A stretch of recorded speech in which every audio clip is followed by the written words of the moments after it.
प्रणतपालभवाब्धिपूतं वन्दे महापुरुषते चरणारविन्दं नारायणं नमस्कृत्यं नरं चैव नरोत्तमं देवीं सरस्वतीं व्यासं ततो जयमुदीरये। बोल बांके बिहारी लाल की जय। आप सब आचार्य वृंद को कोसा नमन बंदन एवं आज मकर संक्रांति के पावन शुभ अवसर पर आप सबको बहुत बहुत शुभकामनाएं। देखिए, जीवन में हम जितने भी यज्ञ पूजन अनुष्ठान आदि जो कुछ करते हैं उसका एक ही उद्देश्य होता है कि हमारे जीवन में भक्ति का जो है ना रूप बढ़े। भक्ति जितनी बढ़ेगी उतना ही हमारा जीवन अच्छा चलता जाएगा, परंतु आजकल भक्ति हो ही नहीं पाती है। 6 रुकावटें हैं भक्ति की विशेष रूप से। अत्याहारो प्रयासश्च प्रजल्पो अनियमाग्रह जन संगश्च लोल्यम च षड्भिर भक्तिर विनश्यति। अत्याहार, यदि ज्यादा भोजन कर लेंगे तो भक्ति नहीं हो सकती है। अति भोजन के कारण बल बुद्धि का नाश और रोग का वह घर बना आलस उसके पास। यदि भोजन ज्यादा कर लेंगे तो भक्ति हो ही नहीं सकती है। दूसरा प्रयासश्च, यदि ज्यादा परिश्रम कर लिया जाए तो भी आप भक्ति नहीं कर सकते हैं।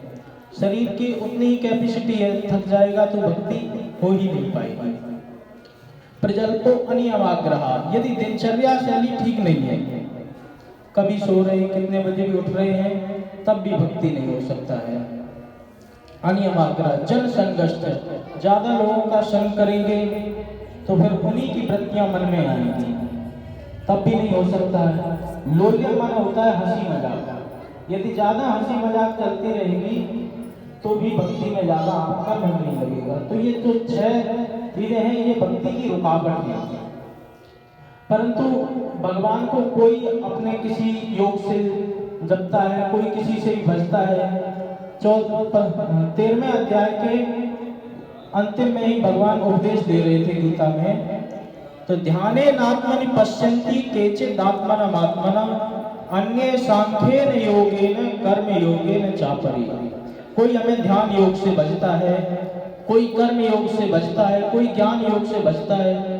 तो अर्जुन के मन में प्रश्न आया, भगवान तो अंतर्यामी सब समझ गए कि अर्जुन के मन में प्रश्न आया कि प्रभु, जो न ध्यान योग न कर्म योग ज्ञान योग जो कुछ भी नहीं जानते हैं वो क्या करेंगे, उनका कल्याण कैसे हो।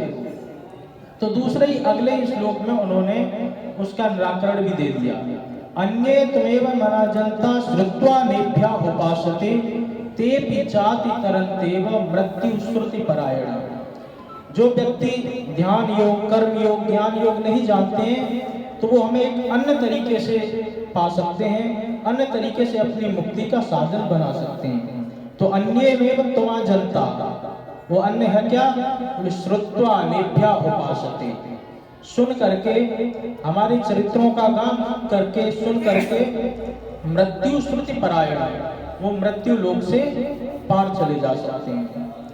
और नारद जी भी दक्ष प्रजापति के पुत्रों को एक बहुत अच्छा सरल उपाय बताते ही हैं कि ईश्वर को प्रसन्न करने के लिए बहुत से सबसे सरल उपाय मुझे तो वही लगा कि दया सर्वभूतेषु संतुष्ट्या येन केनचा इंद्रियार्थे शांत्यर्थ आसु तुष्यति जनार्दन। जीव मात्र पर दया, दया सर्वभूतेषु, सभी पर दया कर। और वो दया होनी कैसी चाहिए, परिस्मिन् बंधु वर्गे वा मैत्रेयी दुष्यैः रिपौ तथा आपन्ने रक्षतव्यं तु दयैः परिकीर्तता। अपना हो या पराया हो, हम जिसको जानते हो या अनजान हो, प्रत्येक जीव पर दया करनी चाहिए। ऐसा नहीं हो कि कोई भी किसी का एक्सीडेंट कहीं हो जाए और हम सोचे कि ये पुलिस का चक्कर पड़ेगा, क्यों इसको कुछ करें, तो छोड़ करके भाग जाए। यहाँ तक कि एक पात, दुई पात, त्रिपात जितने भी हैं, चींटी को भी यदि कष्ट हो तो वो हमें ही कष्ट हो रहा है। ऐसी मन में दया होना चाहिए। दया सर्वभूतेषु संतुष्टया एव केचन। तो और दूसरा है मन में संतोष। मन में जो कुछ परमात्मा ने दिया है उसी में ही हमें अपना निर्वाह कर लेना चाहिए और परमात्मा का बहुत बहुत धन्यवाद देना चाहिए, क्योंकि परमात्मा प्रत्येक व्यक्ति की योग्यता के अनुसार ही फल देता है। बारिश हो, जैसे आंगन में एक लोटा रखा है, एक बाल्टी रखा है और बारिश हो रही है। बारिश होने के बाद बारिश बंद हो गई। अब यदि लोटा कहे कि भगवान ने तो हमारे साथ भेद किया है, बाल्टी को ज्यादा दिया है, हमको कम दिया है, तो भगवान तो भेद नहीं कर रहे हैं, क्योंकि बाल्टी में पात्रता अधिक है, बाल्टी में विस्तार अधिक है, लोटे में विस्तार कम है, तो उसकी पात्रता के अनुसार उसको अधिक मिला है, इसलिए लोटे को कम। तो अपने जीवन में पात्रता बढ़ाएं और संतोषम ही परमम सुखम तो व्यक्ति के लिए ही सर्वोपरि है। गौधन, विप्रधन, बाजधन और रतन धन खान, जब आवे संतोष धन, सब धन धूलि समान। संतोष से बड़ा कोई भी धन नहीं है। आपके पास कितनी भी संपत्ति हो जाए लेकिन फिर भी मन में शांति नहीं रहती, क्योंकि संतोष नहीं है।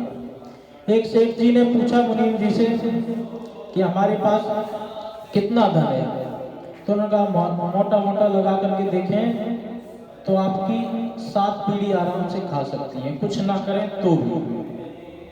सेठ जी बेहोश हो गए। थोड़ी देर बाद पानी खींच करके उनको चेतना आई तो कहने लगे 7 तो खा लेंगे, 8वीं का क्या होगा। इतना धन होने के बाद भी मन में संतोष नहीं है। तीसरा है इंद्रियों पर संयम। इंद्रियों पर संयम बहुत ही जरूरी है, क्योंकि यदि इंद्रियों पर संयम नहीं रहेगा तो हमारी गाड़ी ठीक से नहीं चल सकती है। कठोपनिषद बताती है, देखना इंद्रियों के ये घोड़े लगे, इनमें हरदम ये संयम के कोड़े पड़े, अपने रथ को स्वमार्ग चलाते चलो, कृष्ण गोविंद गोपाल गाते चलो। तो ये जीवन रूपी एक रथ है, इसमें जो घोड़े लगे इंद्रिय रूपी है, मन लगाम है, बुद्धि सारथी है, तो इनको अच्छी तरह कस के रखना चाहिए। ये नहीं हो कि हम जो देखना चाहें वो ना देख करके आंख जो देखे वो देखे, बल्कि आंखों को इतना कंट्रोल कर लेना चाहिए जो अंतरात्मा देखना चाहे वो ही आंख देखे उसको। तो इंद्रियों पर हमारा संयम पूरी तरह ही रहना चाहिए। तो जीव पर दया, मन में संतोष और इंद्रियों पर संयम, ये 3 जब व्यक्ति के अंदर ठीक से आ जाएंगे तो आसु तुष्यति जनार्दन, तो परमात्मा बहुत जल्दी प्रसन्न हो जाएगा। परमात्मा प्रसन्न होने के बाद भी उस व्यक्ति का तो कल्याण हो ही जाता है, परंतु कईयों का मानना है कि ना भी प्रसन्न हो फिर भी हमें जो है ना, हमें तो जीवन में सुख चाहिए, सुख की अनुभूति हो, दुख की तरफ हम जा ही नहीं, केवल सुख ही सुख मिलता रहे। तो एक बार सारे संतों ने संगोष्ठी की, बड़े बड़े ऋषि महर्षि सब बैठे, संगोष्ठी की कि आजकल जहां भी जाते हैं सब एक ही बात कहते हैं कि बहुत बड़े दुखी हैं, क्या किया जाए जिससे सुख हो। तो व्यास जी बैठे थे, व्यास जी से पूछा, तो व्यास जी ने कहा कि देखो हमारे मन में तो हमने जो अभी तक निचोड़ निकाला है तो हमें तो सिर्फ 2 ही बातें पता चली हैं। अष्टादश पुराणेषु व्यासस्य वचनद्वयम् परोपकाराय पुण्याय पापाय परिपीडनम्।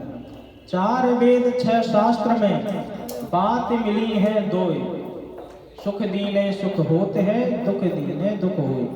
तो यदि आप सुख बांटेंगे तो आपको जीवन में सुख की अनुभूति जरूर होगी, जैसा आप बांटेंगे वैसा ही मिलेगा।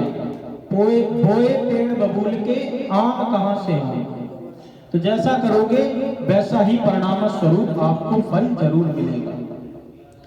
वहीं तुलसीदास जी भी बैठे थे, तो तुलसीदास जी से पूछा कि आप कृपा करके कुछ बताएं। तो तुलसीदास जी ने कहा कि दीन कहे धनवान सुखी, धनवान कहे सुख राजा को भारी, राजा कहे महाराज सुखी, महाराज कहे सुख इंद्र को भारी, इंद्र कहे चतुरानन को सुख, चतुरानन कहे सुख विष्णु को भारी, पर तुलसीदास विचार कहे हरि भजन बिना सब जीव दुखारी। जो भगवान का भजन नहीं करता है वो सुखी हो ही नहीं सकता है?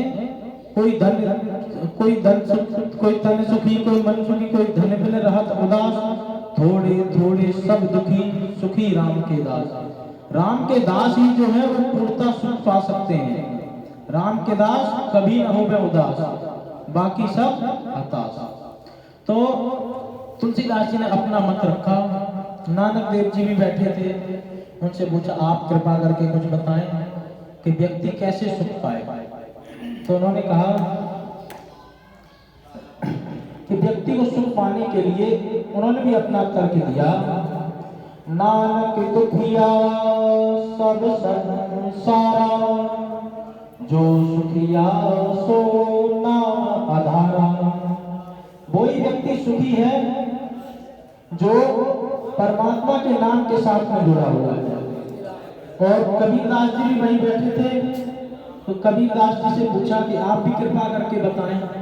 उन्होंने कहा मैं बता तो दूंगा लेकिन आप लोग मानेंगे नहीं मेरी बात। कि नहीं नहीं आप बताएं, हम प्रयास करेंगे। तो कबीरदास जी ने बताया कि कबीरा आप ठगाइए बहुर न ठगिए कोई, आप ठगे दुख, आप ठगे सुख होते हैं, बहुर ठगे दुख होए।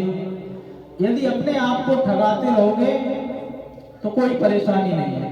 यदि दूसरे को ठग करके आओगे तो आते ही मन में जरूर बेचैनी होती है कि मैंने उसके साथ में गलत किया है।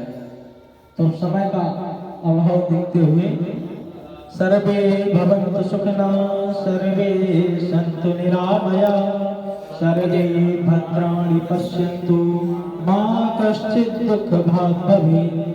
ओम शांति शांति शांति।